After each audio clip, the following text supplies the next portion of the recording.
Voilà, sur ce plateau, notre reporter qui a été donc suivre cet incendie d'une rare puissance qui s'est produit donc en début d'après-midi à la police centrale de Dakar. Nous ne sommes pas en ligne avec Fatima Taba. Elle est là pour revenir sur les détails de cet accident survenu donc cet après-midi. Fatima, bonsoir. Bonsoir, Nefatou. Alors, qu'est-ce qui s'est réellement passé? Ce qui s'est réellement passé, parce que jusqu'au moment où j'ai quitté, il n'y avait pas encore de point de presse pour dire carrément les causes de l'incendie.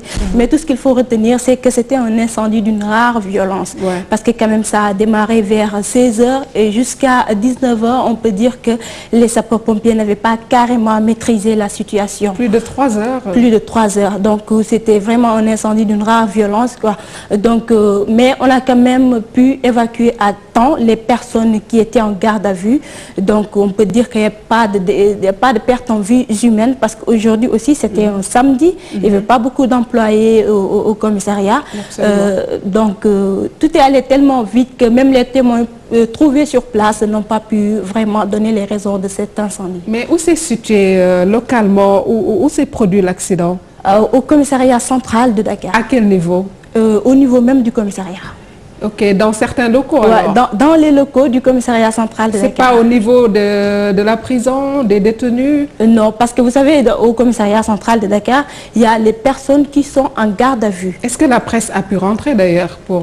Non, on n'a pas pu rentrer. Ah, vous étiez dehors. Donc c'était parce que c'était pas vraiment prudent d'y aller. Les sapeurs-pompiers étaient en train de faire leur travail, on ne devait pas les déranger. Et puis c'était même pas prudent d'y entrer, quoi. En tout cas, le feu a été maîtrisé? Oui, le feu a été maîtrisé. Donc les autorités étaient également là-bas parce que le général Patesek était là-bas. Il y a également...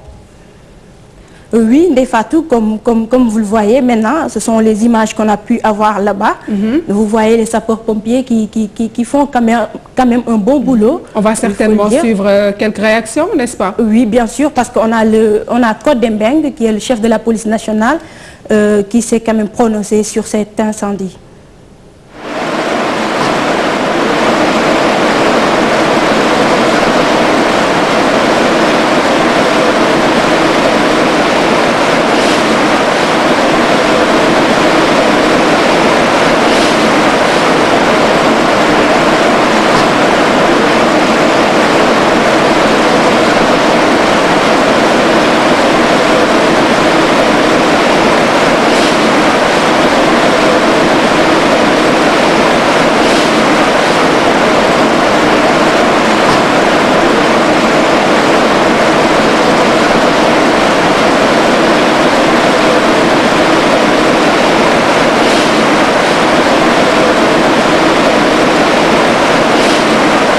Moi je passais juste sur l'avenue Georges Pompidou. Il faisait 16h35 à ma montre. Quand j'ai vu la flamme, c'est moi-même qui ai appelé pour interpeller, pour demander c'était quoi l'origine de la flamme. Et puis après vérification, on m'a dit qu'il y avait un feu. Je suis là depuis 16h40. On a songé à d'abord la sécurité de tous ceux qui sont là. Aussi bien ceux qui sont retenus pour les besoins d'enquête, les retours de parquet, que les fonctionnaires eux-mêmes. Ça c'est la moindre des choses. On les a mis en sécurité et on les a transférés ailleurs pour qu'ils ne souffrent même pas de la fumée. Voilà, c'était donc là le commissaire Codemeng, n'est-ce pas, qui réagissait. Ce sont des premières images que vous avez pu capter. Notre reporter de choc, Fatima Taba, merci en tout cas. Merci à vous. Le temps de savoir plus de détails sur les causes de cet accident, je le rappelle, survenu cet après-midi à la police centrale de Dakar. Un accident qui n'est peut-être pas lié à l'alerte à la bombe, justement. Nous y revenons, cette alerte à la bombe hier en centre-ville, un mal bien pris au sérieux par le ministre des Affaires étrangères. Mankeur Ndiaye indique que des dispositions nécessaires seront prises pour faire face aux cellules dormantes existantes au Sénégal. Le ministre s'est prononcé en marge du séminaire consacré à la diplomatie sénégalaise, compte rendu Amina Baresso. Le ministre des Affaires étrangères confirme la menace terroriste au Sénégal. Mankeur Ndiaye appelle les citoyens à plus de vigilance. Nous sommes engagés au Mali. La diplomatie sénégalaise a beaucoup fait pour porter la question du Mali dans tous les forats internationaux. D'abord en commençant par la CEDEAO, ensuite à l'Union africaine et aux Nations unies. Nous avons un contingent sur place et nous avions très tôt attiré l'attention sur la gravité de ce qui se faisait au Mali. Moi-même, j'ai été ambassadeur au Mali, donc je connais bien la situation sur le terrain au Mali. Il y a eu cette alerte, mais qui a été une fausse alerte. Mais c'est pour dire que nous devons prêter attention au développement du terrorisme dans la bande sahélo-sahélienne. Le Sénégal, comme tous les pays de la sous-région, se trouve également menacé. Donc il faut que les Sénégalais soient très vigilants. Pour autant, l'actuel chef de la diplomatie sénégalaise se veut rassurant. Il faut d'abord arrêter ce qui se passe au Mali. Nous sommes en train de réussir. Et au Sénégal, toutes les mesures sécuritaires ont été prises par les services compétents de l'État pour protéger le Sénégal, protéger sa population. Cheikh Tidiane Gadio, ancien ministre des Affaires étrangères, par ailleurs président de l'Institut panafricain de stratégie, appelle à plus de sérénité. Il présidait une rencontre du club de réflexion sur le Mali. Face à la menace des cellules dormantes, je crois qu'il ne faut pas semer la panique chez les citoyens sénégalais, même si l'on sait que le Sénégal n'est pas à l'abri des terroristes. Le ministre des Affaires étrangères présidait un séminaire interne sur la diplomatie sénégalaise, une occasion saisie par les différents acteurs pour réfléchir sur les nouvelles orientations à donner à notre diplomatie. Amina Mbaresso, à cette rencontre, une nouvelle carte de la diplomatie sénégalaise. Mankeur Ndiaye donne les nouvelles orientations. À Lomé, le consulat général deviendra une ambassade. L'Iran, Pointe-Nord et l'Amérique latine, l'Europe centrale également et orientale sont les nouvelles destinations de la diplomatie sénégalaise. Mankeur Ndiaye est au micro d'Amina Mbaresso et Adja Ndiaye. Il y a des régions où nous ne sommes pas présents du tout. En Amérique latine, nous ne sommes présents qu'au Brésil. Il faudrait réfléchir pour voir comment renforcer notre présence, notre influence dans d'autres pays de cette région. En Europe centrale et orientale, nous sommes quasiment absents à part notre présence à Moscou.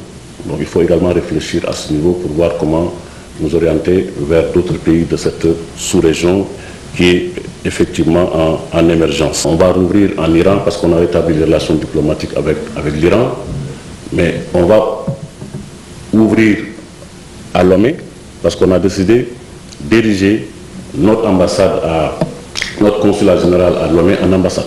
Le président a décidé d'ouvrir à Malabo une ambassade. On va ouvrir un consulat général à Pointe-Noire. Autre aspect de l'actualité, l'agent judiciaire de l'État sénégalais rectifie le tir. Madame Aïcha Gassama compte formellement notifier une interdiction de sortie de territoire national aux anciens dignitaires du régime ciblé par la Cour de répression de l'enrichissement illicite. Cela après l'ordonnance de la Cour de justice de la CEDEAO pour lever la mesure frappant les requérants.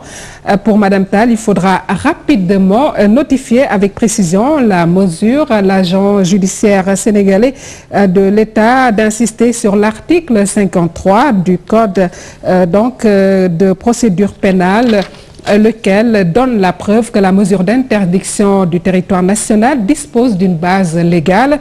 Voilà donc en quintessence la déclaration de Madame Aïcha Gassama, l'agent judiciaire de l'État sénégalais, qui prend en compte les arguments de la juridiction africaine qui s'est par ailleurs déclarée incompétente sur la suspension des poursuites visant le délit d'enrichissement illicite. Justement, dans ce registre, réaction de Maître Amadou Sall, le président de la commission juridique du comité directeur du PDS, considère la sortie de l'agent judiciaire de l'État comme une sorte de défiance à l'endroit de la Cour de justice de la CEDEAO, qui, selon lui, a donné raison aux anciens dignitaires interdits de sortie de territoire. Maître Amadou Sall invite l'État sénégalais à accepter le verdict et de reconnaître sa défaite. Maître El Hadj Amadou Sall est au micro de Chérif Dia.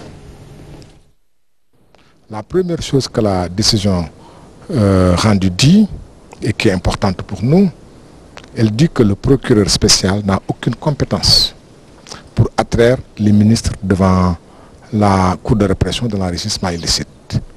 La Cour dit bien que les ministres relèvent de la compétence exclusive de la Haute Cour de justice à qui appartient le rôle de poursuite. C'est important. La deuxième chose, la Cour a annulé l'interdiction de sortie. Et c'est une défaite pour le gouvernement, pour l'État du Sénégal, à qui on rappelle la nécessité de respecter l'état de droit. C'est une honte pour notre pays qu'on nous interpelle de la sorte. C'est triste que l'agent judiciaire de l'État, qui s'occupe des intérêts économiques de l'État, vienne comme un éléphant dans un magasin de porcelaine s'occuper de procédures pénales entre le procureur qui est là, qui n'a pas besoin de l'agent judiciaire de l'État dans l'exercice des poursuites. Encore que, comme je l'ai dit, le procureur est incompétent. C'est une défiance que l'État du Sénégal fait à l'endroit de la Haute Cour de justice. C'est le problème de l'État qui défie l'autorité judiciaire régionale. Ce n'est plus le mien. C'est le mien peut-être parce que c'est la continuation de la violation de l'état de droit. Nous sommes dans des abus d'autorité qui sont inacceptables et intolérables dans une démocratie.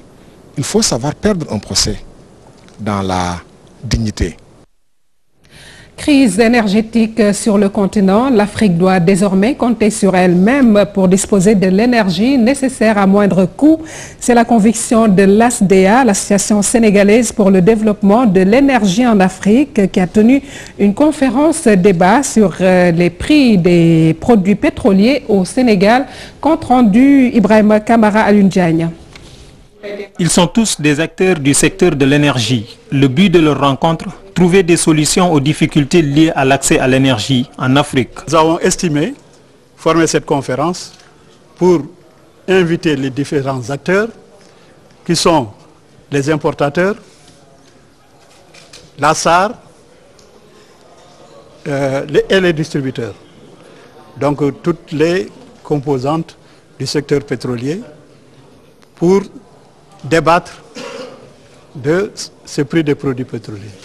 Le Sénégal importe de l'énergie, mais la cherté des produits pétroliers inquiète. Le Sénégal n'est pas un pays producteur de pétrole. Le Sénégal importe les produits pétroliers. De ce fait, le Sénégal subit le coût les prix des marchés internationaux. C'est ainsi que si on fait les statistiques, les prix des produits pétroliers, disons du baril de pétrole, est passé il y a quelques années de moins de $10 à maintenant plus de $100. Il va de soi que le prix aussi des produits dans des pays non importateurs, même des pays importateurs, que le prix monte. Maintenant, on parle des taxes. Le continent africain dispose de nombreuses ressources qui tardent à être exploitées. L'État est en train de diversifier, c'est pour ça qu'il parle d'énergie mixte, de diversifier les sources d'énergie en pensant aux énergies renouvelables telles que le solaire, l'éolienne et autres. L'hydroélectricité aussi, nous en avons un peu qui vient du Mali. Et si on fait la comparaison entre l'énergie hydraulique, issue donc des chutes d'eau, à l'énergie thermique, qui sont les produits pétroliers, il n'y a pas photo. Au sortir de cette rencontre, de nombreuses solutions ont été proposées par les différents participants. Cependant, le représentant du ministre de l'Énergie n'a pas voulu se prononcer sur la pénurie du gaz butane qui sévit actuellement au Sénégal. Justement, sur l'hydrocarbure, des gérants de stations-service vivent le calvaire, un véritable calvaire. Ils soulignent que le secteur jadis rentable croule aujourd'hui sous le poids des impôts. Une probable fermeture n'est pas à écarter si l'État ne réagit pas. C'est un reportage de Fatou Bintou Konté Alioune Diagne. Les gérants de stations-service sont actuellement dos au mur. Leur corporation est menacée à cause d'une marge bénéficiaire jugée trop faible. Le premier et le plus important, c'est la marge qui est faible. Cette marge qui est faible ne peut pas nous permettre de faire face à nos charges. N'est-ce pas? Et nous demandons à sa revalorisation. Parce que nous sommes dans le secteur, dans la sous-région, le secteur, n'est-ce pas, le plus pauvre.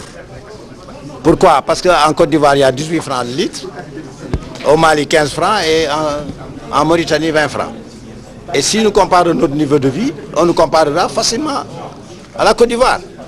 Donc 18 francs, c'est un minimum pour nous permettre de survivre. Aujourd'hui, nous n'y arrivons plus à cause de cette marge qui est très faible. Ces stations croulent sous le poids de la pression fiscale. Selon eux, les impôts sont aujourd'hui passés du simple au triple. Bon, la pression fiscale vient en plus de cette insuffisance de marge. La pression fiscale vient encore nous enterrer. Nous mettre à genoux. Pourquoi? Parce que le chiffre d'affaires que nous faisons pour les majors, n'est-ce pas, l'impôt, en fait, ou bien la fiscalité, considère cela comme notre propre chiffre d'affaires. On nous a enregistré au niveau des grandes entreprises, ce que nous ne sommes pas. Parce qu'une grande entreprise doit avoir au moins une organisation fiscale. Le minimum fiscal qu'on paye à 1 million, c'est retrouvé à 5 millions. Pourquoi? Parce qu'on a dit qu'on a fait beaucoup de chiffre d'affaires. Ces gérants de stations n'en peuvent plus, car les dépôts de bilan sont nombreux en leur sein. C'est ainsi qu'ils comptent fermer boutique dans peu de temps, si l'État ne réagit pas. 10 francs 50 depuis Mathusalem, nous ne pouvons plus supporter cela.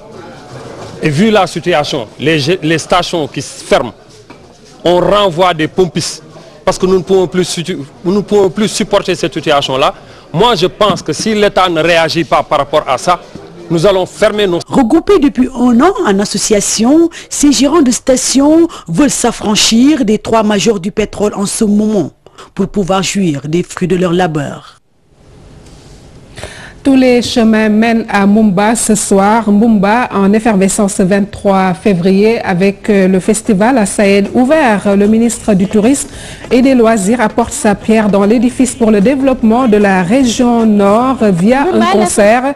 Plusieurs artistes succéderont sur scène. À Mumba également, des séances de consultation gratuites sont organisées par l'UFR de Saint-Louis et les festivaliers. Une région qui manque presque de tout. Reportage Moharma Djibilay Diop et Awa Signaté. Mumba, la santé est malade. Ici, l'accès aux soins est un véritable problème. Un calvaire pour les populations. La seule structure, le poste de santé, et il est toujours pris d'assaut. Les patients viennent de toutes les localités environnantes, par charrette. Et sur place, les moyens font défaut. Bon, c'est clair, on n'a pas la case santé d'abord. Les femmes qui sont en état de grossesse, toujours c'est fatigué parce que les moyens de transport, ici dans le Fouta, il n'y a pas assez de voitures. On n'a que des charrettes où on marche en pied. Et les charrettes, même si tu es en bonne santé, ce n'est pas bon sur le corps. Et surtout la femme qui est en grossesse. Ce n'est pas tout. Les agents de santé ne sont pas mieux lotis. Ils déplorent leurs conditions de travail. On a un taux élevé de consultation prénatale. Les femmes en état qui viennent se faire consulter. Mais malheureusement, ce n'est pas tous qui viennent accoucher au niveau du poste de santé. Parce qu'il y a des femmes qui habitent à plus de 30 km. Et que aussi, le poste ne dispose pas d'ambulance. On avait ici les problèmes de médicaments. Pour acheter au district sanitaire de Pété, il n'y a pas assez de médicaments. Même paracétamol suro, amoxicilline et fer, il n'y en a pas. Une semaine ou bien 2 semaines parfois. Même si tu vois dans la pharmacie, il n'y a rien. Ces derniers jours, une bouffée d'oxygène, des consultations gratuites grâce à un partenariat entre le festival à Sahel et l'unité de formation de recherche santé de l'université Gaston Berger de Saint-Louis. Le partenariat, en fait, avec Globe, dans le cadre du festival, s'inscrit naturellement dans les actions que nous menons également dans la zone nord pour être aux côtés des populations et améliorer leur bien-être. Ça se passe très bien. Vous pouvez donc faire le tour, voir les collègues, ça se passe très bien. L'initiative est bien appréciée par les populations. Seulement, le retour à la case départ est imminent. Mbumba interpelle les autorités. Et puis, retenez l'ouverture ce samedi de la 23e édition du FESPACO, Festival panafricain du cinéma et de l'audiovisuel de Ouagadougou. 5 films du Sénégal sont en compétition. Au total, plus de 81 films sélectionnés. L'événement se déroulera jusqu'au 2 mars prochain. Le directeur du cinéma regrette par ailleurs l'absence d'appui de l'État pour une meilleure réalisation de ces métrages sénégalais. Pourtant, une vitrine pour le Sénégal selon Hugues Diaz.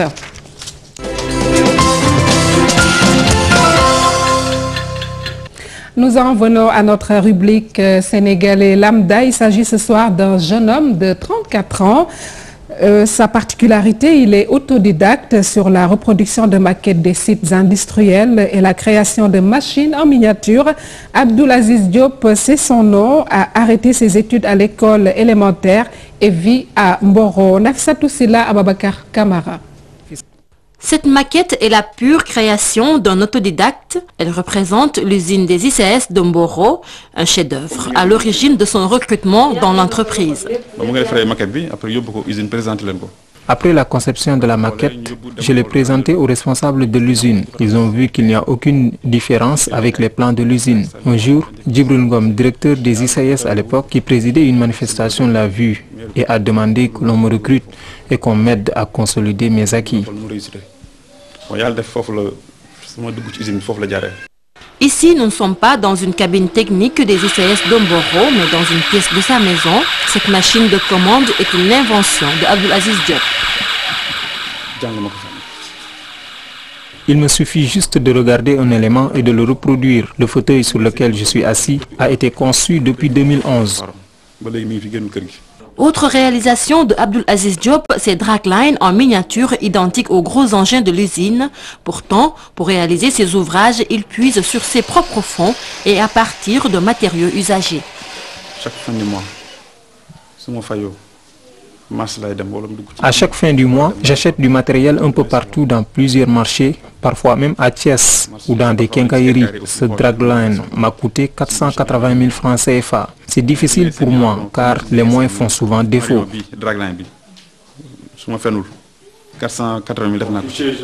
Cet enfant d'Omboro a arrêté ses études à l'élémentaire. Âgé aujourd'hui de plus d'une trentaine d'années, il n'a fait aucune formation technique, mais n'envie en rien aux polytechniciens et autres ingénieurs.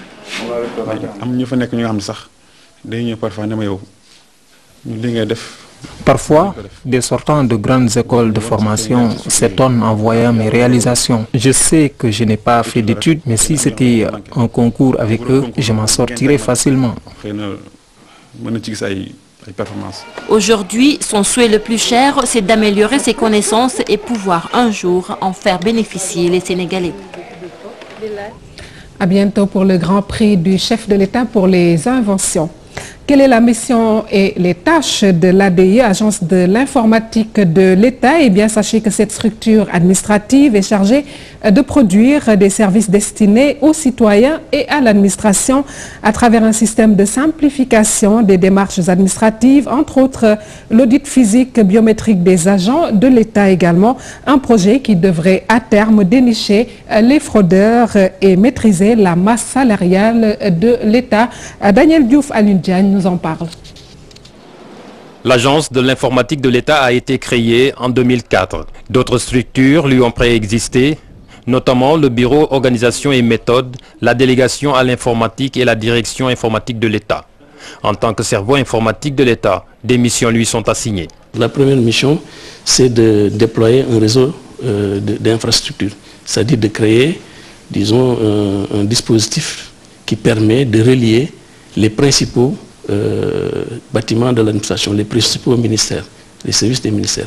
Le deuxième élément, c'est mettre en place des systèmes d'information qui permettent à ces ministères et à ces administrations d'être efficaces en termes de services rendus aux citoyens, mais aussi en termes d'organisation interne.